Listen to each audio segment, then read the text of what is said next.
Je m'étais dit que j'allais pas faire de vidéo aujourd'hui, mais finalement la question était trop importante. Puis même j'allais le mettre, je vais le mettre dans la section vidéo du blog. Sauf que je la trouve tellement importante, tellement primordiale cette question-là. Là. Euh, Il y en a pas beaucoup qui l'abordent, puis c'est toujours assez mal compris en fait. Mais je vais la mettre en plus sur YouTube pour un accès public à tout le monde parce que je trouve que moi-même, cette réponse-là m'est arrivée très longtemps après que je la cherchais. Mais bon.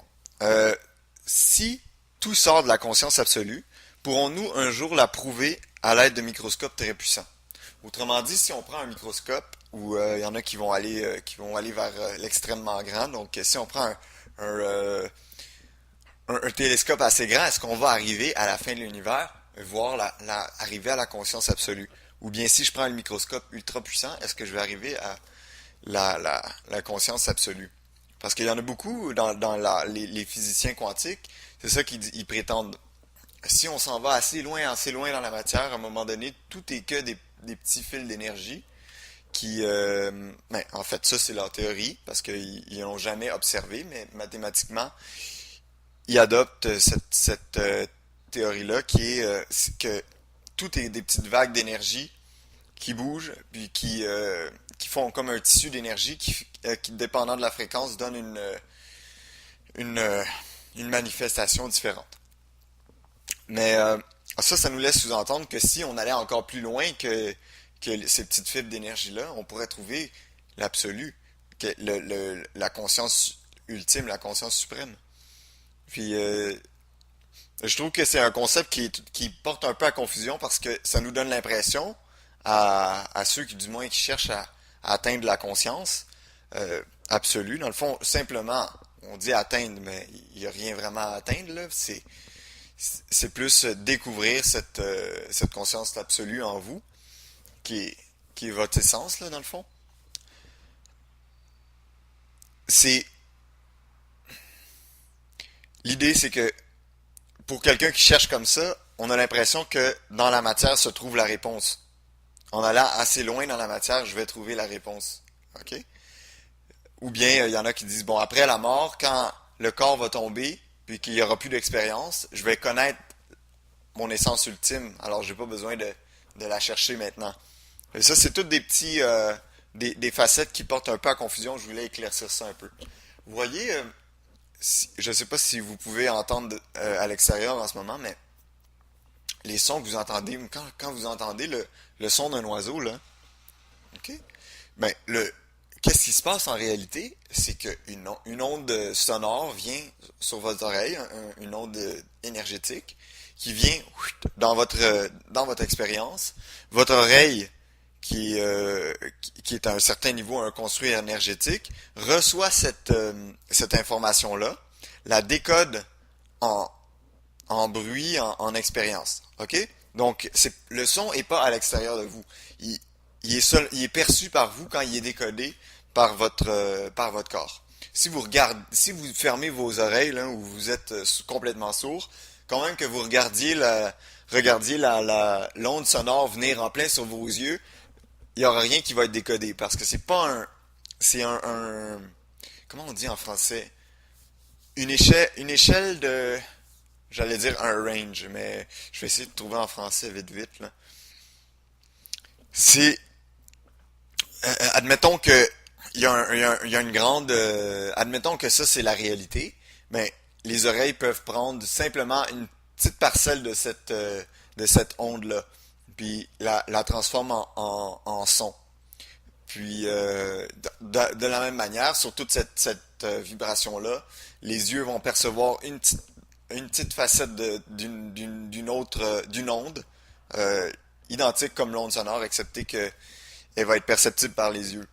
Puis c'est ainsi que l'image que vous percevez, elle n'est pas à l'extérieur de vous. Le son que vous entendez est produit par ce véhicule-là, qui est le mental. Puis finalement, là, vous êtes dans une mer d'énergie, puis cette énergie-là est captée par différents centres du corps, puis projette une espèce de réalité. Vous avez une vision, les sensations, puis l'odorat, tout ça, c'est toutes des ondes qui sont perçues par le corps. Puis ça construit une espèce de réalité, on pourrait dire holographique. C'est une réalité virtuelle. C'est exactement ça. Tous les, tout tout ça qui est perçu est pas à l'extérieur de vous. C'est le mental et ce qu'on appelle le corps mental, parce que le corps et les points centraux du mental sont reliés au corps, comme si votre corps était le milieu d'une fleur qui s'ouvre devant vous. Puis les feuilles sont toutes les manifestations que vous pouvez, les sons, les sensations, les oreilles. Le corps est le centre de cette c'est le centre de décodage, on pourrait dire, de cette énergie-là. Mais même le corps en détecte une toute petite énergie, un infime 0,001% de toute cette infinité d'énergie dans laquelle le, le, le mental se trouve.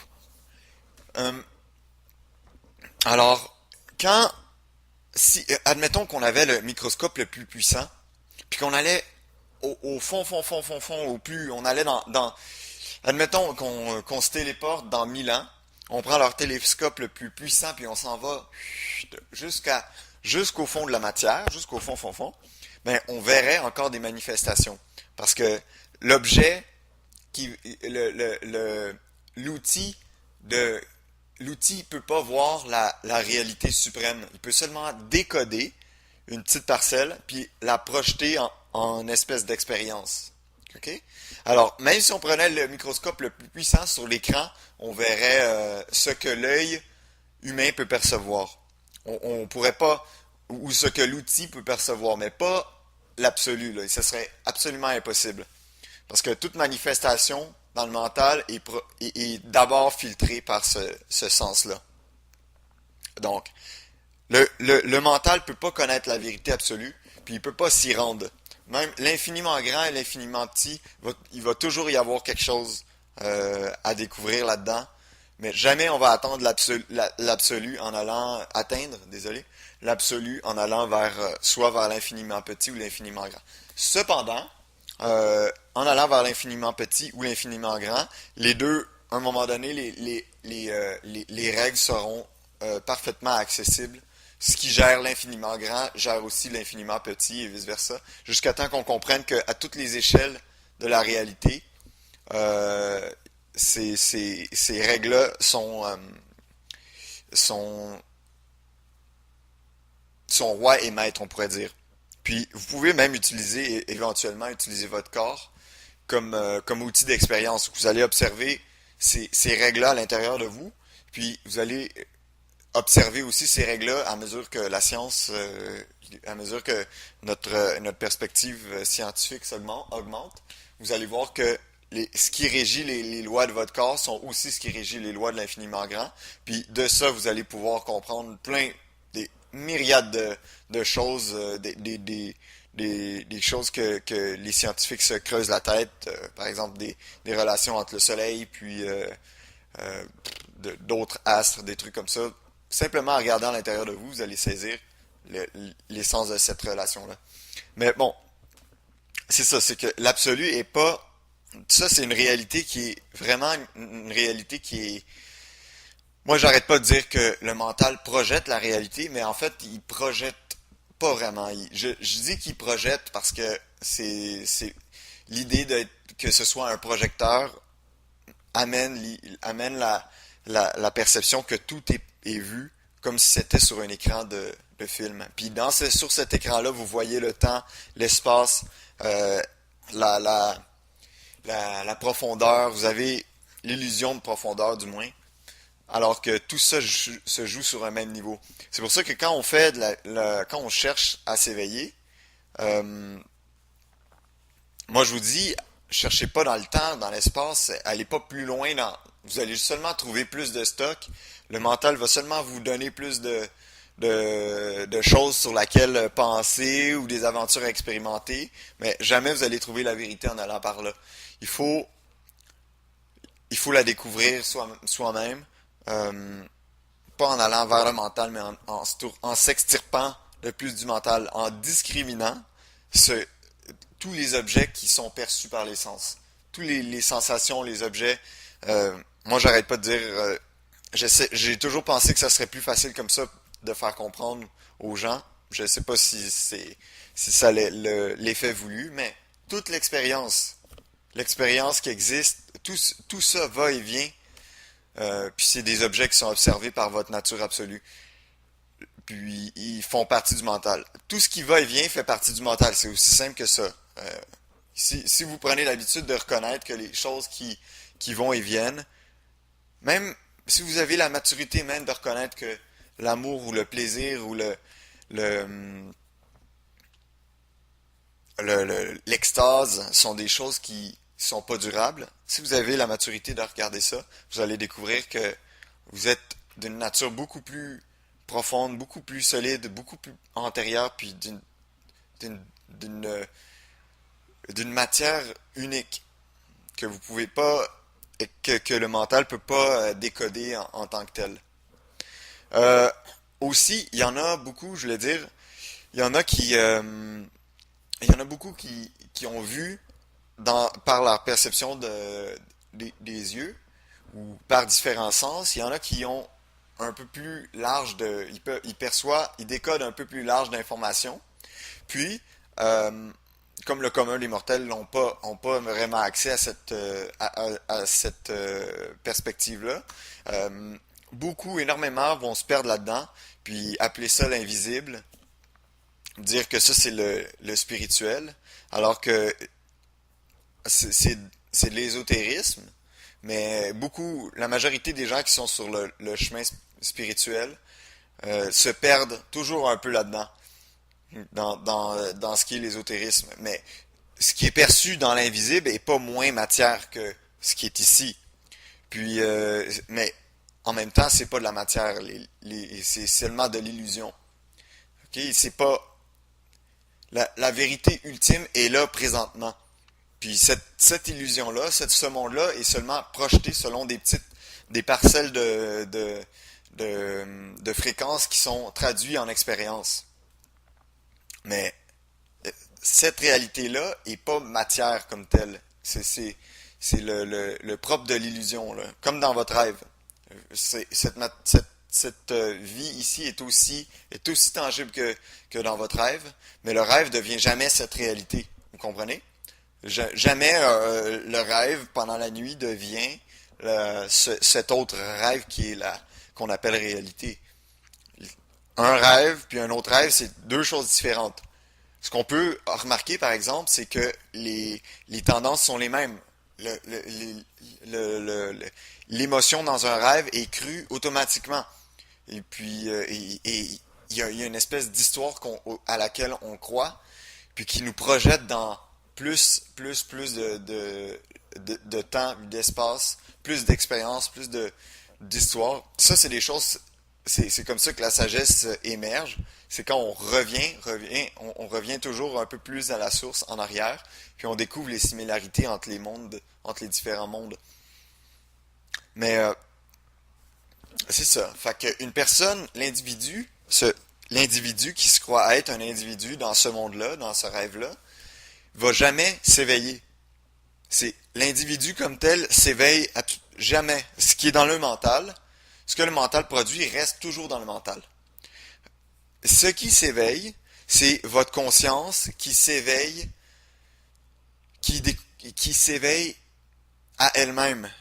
La conscience se découvre comme antérieure au mental, comme détachée du mental. Le mental, le mental a besoin de la conscience pour exister, mais la conscience n'a pas besoin du mental pour exister. Puis l'erreur est de croire que il faut se débarrasser du mental, de l'expérience pour pouvoir s'éveiller, mais alors que c'est totalement erroné. La conscience attend pas que le mental soit pas là pour être là, pour faire ah allô. C'est la réalité suprême, c'est le fond de toute, de toute vie. C'est Le mental peut pas exister sans l'intelligence de la conscience. Puis le mental, tout ce qui se passe là-dedans, moi j'appelle ça un habit parce que c'est changeant, c'est je trouve que c'est une bonne façon de le voir parce que on n'a pas besoin de détruire l'habit pour voir qu'on qu'on existe sans lui. Mais il faut quand même le discriminer puis se poser des questions. Est-ce que j'existe sans lui ou bien est-ce que les deux vont ensemble? Euh, c'est ça. Donc, ce qui est illusion deviendra jamais réalité. Puis, l'expérience aussi, le mental lui-même, le, la conscience adore le mental. Sinon, elle l'aurait pas conçu. C'est un outil d'exploration extraordinaire pour elle, d'expression puis d'exploration. Puis, elle adore ça. Elle adore le fait de pouvoir aller là-dedans, puis de rencontrer la division, tout ça, de surpasser des problèmes, parce qu'elle découvre sa propre intelligence, elle découvre sa propre grandeur, puis elle peut se connaître, elle peut se découvrir. Trop difficile à exprimer, mais c'est pas grave, je vais pas aller là-dedans pour l'instant. C'est simplement ça. La conscience est présente et vraie ici maintenant. Elle n'a pas besoin de la fin du mental ou de la fin de l'ego pour être vraie puis pour être reconnue. Elle-même, la conscience, elle n'a pas le désir de détruire le mental. Pas plus qu'après la mort de cette manifestation-là. C'est seulement une transformation. L'expérience continue. OK? Elle va différer puis il va avoir un plus grande liberté selon le niveau de conscience atteint, on pourrait dire.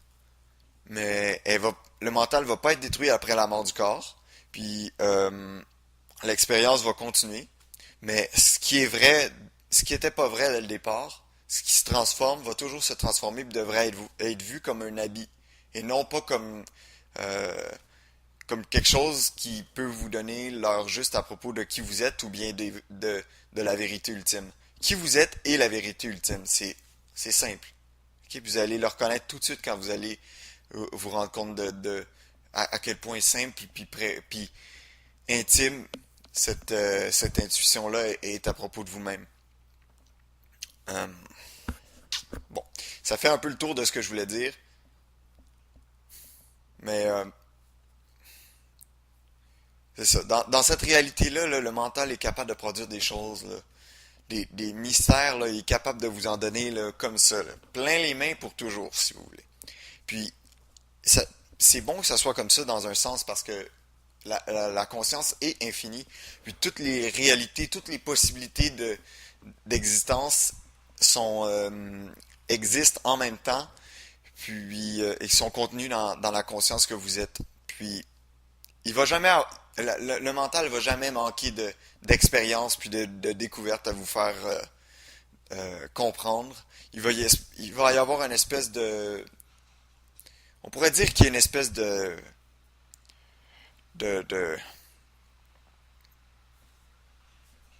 en anglais, il dirait ça un deepening, mais une espèce de profondeur qui est toujours plus vaste dans l'expérience, puis les expressions deviennent toujours plus sages à l'intérieur de ce mental-là, euh, de cette expérience holographique.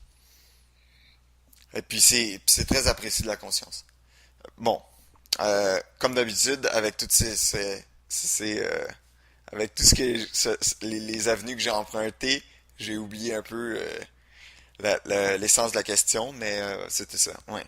Ouais, je crois bien avoir fait le tour de la question. Mais bon, comme toujours, si vous avez des questions, vous me les posez. Puis rappelez-vous bien que les sons, puis l'image que vous voyez, c'est seulement ce qui est décodé par vous-même. C'est pas quelque chose qui existe à l'extérieur de vous, là. La réalité ultime est à l'extérieur de vous.